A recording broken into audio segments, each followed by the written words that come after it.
July 8th, 1968. 9:30 a.m. Dr. Angela Richards sat in the office of Howard Mitchell, her father's attorney, holding an envelope she'd been told not to open until after Bumpy Johnson's funeral. Her father had died the day before. A heart attack, sudden, final. At 62 years old, Ellsworth Bumpy Johnson, the man who'd ruled Harlem for 40 years, was gone. Angela had cried at the funeral. Not just because she'd lost her father, but because of the complicated grief that comes with loving someone whose life was so far from what you wanted it to be. She was 30 years old, a doctor. She'd graduated from Meharry Medical College 7 years earlier, one of only a handful of black women in her class. She'd built a legitimate life, a respectable career, everything her father had never had, or so she thought. "Your father wanted you to have this," Howard said, sliding the envelope across his desk. "He wrote it 5 years ago, made me promise not to give it to you until after he was gone." Angela's hands shook slightly as she opened the envelope. Inside was a letter in her father's handwriting, and attached to it a stack of receipts, tuition payments, room and board, books, medical equipment, all dated from 1958 to 1965, her medical school years. Angela started reading. "My dear Angela, if you're reading this, I'm gone. And that means it's finally time for you to know the truth. You've spent your whole life believing that the Anderson Educational Foundation paid for your medical school. You've spent 7 years trying to find them, trying to thank them, trying to understand why they chose you. But there is no Anderson Educational Foundation. There never was. It was me. I paid for everything. Every tuition bill, every textbook, every month of rent, every penny that allowed you to become Dr. Angela Richards came from me. I know what you're thinking. You're thinking about where that money came from, what I did to earn it. And you're right to think about that. But I need you to understand something. Everything I did, everything I was, it was so you wouldn't have to be. I'm not asking for forgiveness. I'm not asking you to be proud of me. I'm just asking you to understand that the best thing I ever did, the only truly good thing in my entire life, was making sure you could be something I never could. Clean, legitimate, respected. You are my redemption, Angela. You always have been. I love you. I'm sorry, and I'm so proud of you. Your father." Angela sat in that office for 2 hours holding that letter, looking at those receipts, understanding for the first time that her entire medical career, everything she'd accomplished, everything she'd become, had been built on money that came from the Harlem underworld, and she didn't know whether to feel grateful or betrayed. When to understand what Bumpy Johnson did for his daughter, you need to go back 10 years. June 3rd, 1958. Angela Johnson was 18 years old, brilliant, and determined to become a doctor. She'd graduated at the top of her high school class. She'd been accepted to Meharry Medical College, one of the few medical schools in America that accepted black students. But there was a problem. Tuition was $2,500 a year, room and board another $1,000, books, supplies, fees another $500, $4,000 a year minimum, $16,000 for the full 4-year program. In 1958, that was more money than most black families in Harlem would see in a decade. Angela's mother, Sarah, had saved $300 working as a seamstress. Angela herself had worked part-time jobs throughout high school and saved $200 more. $500 against a $16,000 need. The gap was impossible. Angela sat at the kitchen table in their apartment on 139th Street, the acceptance letter from Meharry in front of her, tears running down her face. "I can't go, Mama. We don't have the money. I'll have to work for a few years, try to save." "You're going," Sarah said firmly. "How? We can't afford—" "Your father will take care of it." Angela looked up at her mother, her expression conflicted. She knew what her father did. Everyone in Harlem knew what Bumpy Johnson did. and she'd spent her entire teenage years trying to distance herself from it. I don't want his money, Mama, not if it comes from what? From him trying to take care of his family? From him wanting his daughter to have opportunities he never had? From crime, Mama, from hurting people. Sarah sat down across from her daughter. Her voice was gentle but firm. Angela, you can't choose where you come from. You can only choose what you do with what you're given. Your father has done things I don't approve of, things that keep me up at night. But he loves you, and if he can give you a chance at a better life, are you going to refuse it out of pride? Angela was silent for a long moment. Then, I don't want to owe him anything. You don't owe him anything except to be better than he was. That's all he wants. 3 days later, Bumpy Johnson sat in his office above Small's Paradise with his accountant, Willie Hudson. I need you to set something up for me, Willie. A foundation, an education fund. Make it look legitimate. Call it the Anderson Educational Foundation. What's it for? My daughter. She's going to medical school. I'm going to pay for it, but she can't know the money's coming from me. Willie looked at Bumpy for a moment. She doesn't want your help? She wants my help. She just doesn't want to feel like she owes me for it. So I'm going to give it to her in a way where she thinks it came from somewhere else. That's going to be expensive, Bump. 4 years of medical school? I don't care what it costs. Set it up. Make it look real. Letterhead, board of directors, the whole thing. She applies. She gets accepted. She gets a full scholarship. No strings, no contact. Just money when she needs it. Willie nodded slowly. You're a complicated man, Bumpy Johnson. I'm a father, Willie. That's all. July 8th, 1968. Evening. After leaving the lawyer's office, Angela went home to the small apartment she rented in Brooklyn. She'd moved out of Harlem after medical school, wanting to build her own life away from her father's shadow. She spread the receipts out on her kitchen table. 7 years of payments, every single one signed by Bumpy Johnson, though routed through various front companies and accounts to hide the source. She saw the pattern, saw how carefully he'd hidden it, saw how much thought he'd put into making sure she never knew. The phone rang. It was her mother. Did you read it? Sarah asked. I read it. And, Mama, he paid for everything, the foundation. It was him. It was always him. Baby, you knew? This whole time? Of course I knew. He told me what he was doing, made me promise not to tell you. Angela felt a surge of anger. Why didn't you tell me? I had a right to know. No, baby.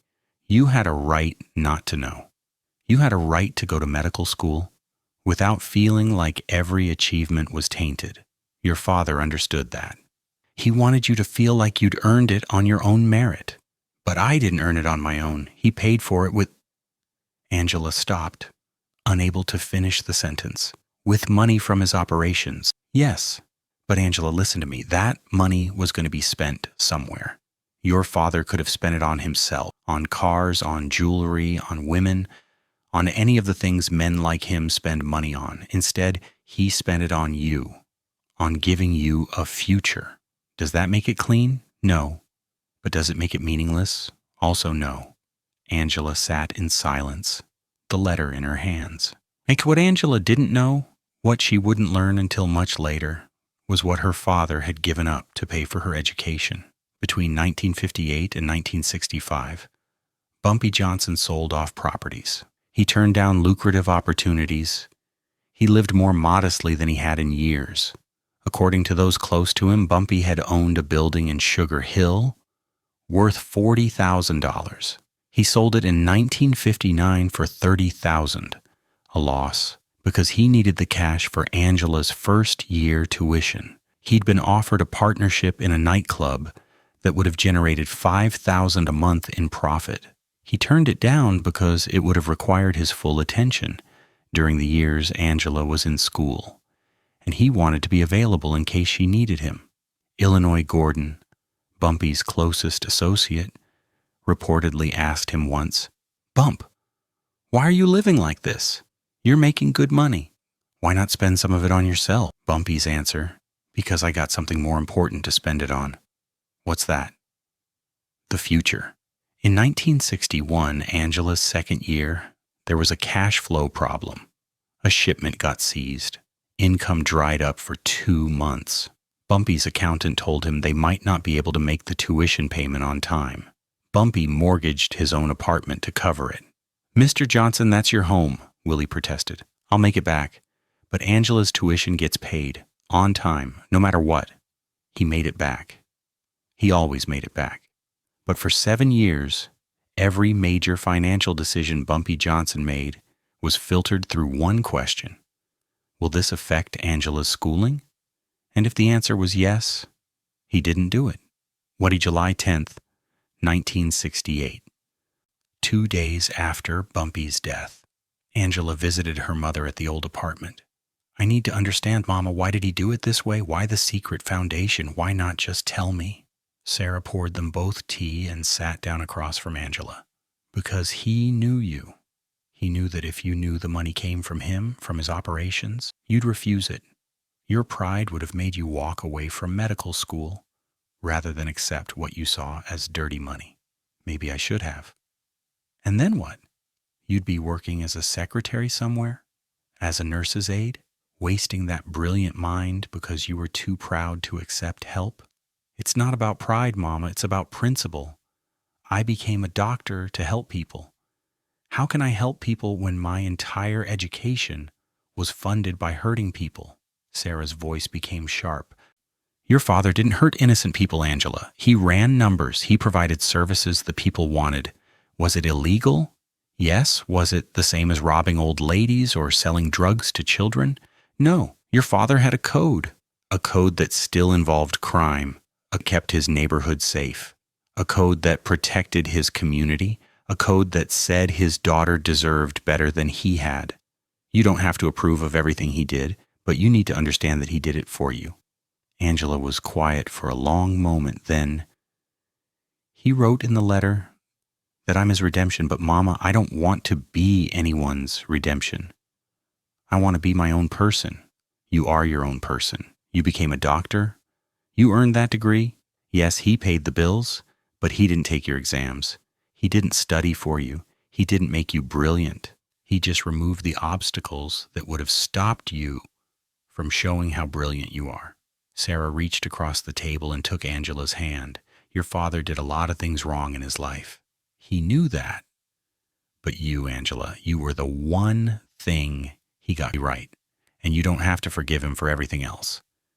But can you at least acknowledge that he loved you enough to sacrifice everything to give you a better life?" And one of the things Angela would eventually discover was that her father had attended her medical school graduation, June 14th, 1965. Meharry Medical College, Nashville, Tennessee. The graduation ceremony was held in the auditorium. Families filled the seats. Friends took photographs. It was a celebration. In the very back row, wearing a plain suit and a hat pulled low, sat Bumpy Johnson. He'd driven down from New York the day before, stayed in a modest hotel, told no one he was going. He watched his daughter walk across that stage to receive her diploma, watched her shake hands with the dean, watched her smile for the official photograph. He cried. Illinois Gordon, who'd driven down with him, later said it was the only time he'd ever seen Bumpy Johnson cry. When the ceremony ended, Bumpy stood to leave while families rushed forward to congratulate graduates. Illinois asked, "You're not going to talk to her? Let her know you're here?" Bumpy shook his head. "This is her day. She earned this. She doesn't need to know I'm here. I'm not here for her to know. I'm here because I needed to see it. I needed to see that all of it, everything I did, I needed to see that it mattered." They drove back to New York that night. Angela never knew her father had been there until 1968, when her mother told her. July 20th, 1968. 2 weeks after Bumpy's death, Angela sat in her small office at the community clinic where she worked. She treated patients who couldn't afford to go to big hospitals, poor families, immigrants, people society had forgotten. She looked at the diploma on her wall. Meharry Medical College, Doctor of Medicine. She thought about the letter, the receipts, the sacrifices her father had made that she never knew about. She thought about her patients, the woman she'd treated that morning who couldn't afford her medication, the child she'd seen yesterday with an infection that should have been treated weeks ago, and she made a decision. She called her mother. "Mama, I need you to do something for me. I need you to help me set up a foundation." A real one. The Angela Richards Medical Scholarship Fund for students from Harlem who want to go to medical school. Baby, that's beautiful. But how are you going to fund it? Dad left me some money in his will, didn't he? Yes, about $10,000. That's the seed money, and I'll contribute part of my salary every year, and I'll raise more. But Mama, I'm going to do what he did. I'm going to take something that came from a complicated place and turn it into something good. Sarah was quiet for a moment. Then, your father would be so proud of you. I don't know if I'm doing this for him or for me. Maybe both. But I've decided something, Mama. If my education came from his sacrifice, then I'm going to make sure that sacrifice keeps giving. I'm going to help other kids get what I got. And maybe that's how I honor both him and the principles I believe in. That's exactly how you do it, baby. Dr. Angela Richards practiced medicine in Harlem for 42 years. She treated thousands of patients. She trained dozens of young doctors. And through her scholarship fund, she helped 18 students from Harlem become doctors themselves. She never publicly spoke about her father, never gave interviews about being Bumpy Johnson's daughter. She kept that part of her life private. But according to those close to her, she kept two things in her office for her entire career. One was her medical diploma. The other was the letter from her father. She reportedly told a colleague once, "My father gave me something most people never get. He gave me a choice. I could let where I came from define me, or I could let what I do with what I was given define me. He chose the second option for me before I was old enough to choose it for myself, and I've spent my life trying to give other people that same choice." The Angela Richards Medical Scholarship Fund still exists today. It's helped over 100 students attend medical school. Very few people know where the original seed money came from. Very few people know that the foundation started with $10,000 left to a daughter by her father, money that came from Harlem's underworld, but became something entirely different in her hands. Now, the specific details of this story, Angela's name, the exact amounts, the particular sacrifices, these are dramatized based on accounts of Bumpy Johnson's family life. What is documented is this. Bumpy Johnson had children. He kept them separate from his criminal activities as much as possible. He provided for them, and according to family accounts, he made significant financial sacrifices to ensure they could pursue legitimate careers. Whether this exact story happened precisely as told, it represents something true about complicated people. Bumpy Johnson was a criminal. He operated outside the law. He did things that were wrong. But he was also a father who loved his daughter, who wanted better for her than he'd had for himself, who sacrificed to give her opportunities. Both things are true, and that's what makes people so complicated. This story teaches us that redemption isn't always about the person seeking it. Sometimes it's about what they give to the next generation. Sometimes the best thing we can do is make sure our children don't have to make the choices we made. Bumpy Johnson couldn't undo his past, couldn't make his criminal activities disappear, couldn't suddenly become legitimate, but he could give his daughter the chance to be what he never was: clean, respected, someone who helped people instead of exploiting them. And maybe that's its own kind of redemption, not for him, for what he made possible. Dr. Angela Richards, if that was her real name, built a legitimate life, helped people, made a difference, gave back to her community in ways her father never could. And she did it with money that came from a complicated source, but she transformed it into something good. That's the power of choice. That's the power of taking what you're given and deciding what it becomes. That's legacy. If this story changed how you think about legacy, redemption, and the complicated nature of family, hit that like button right now. Subscribe to Bumpy Johnson, the Harlem Godfather for stories that show the complexity of historical figures and the choices that define us. Turn on notifications. Drop a comment. Can good come from tainted sources?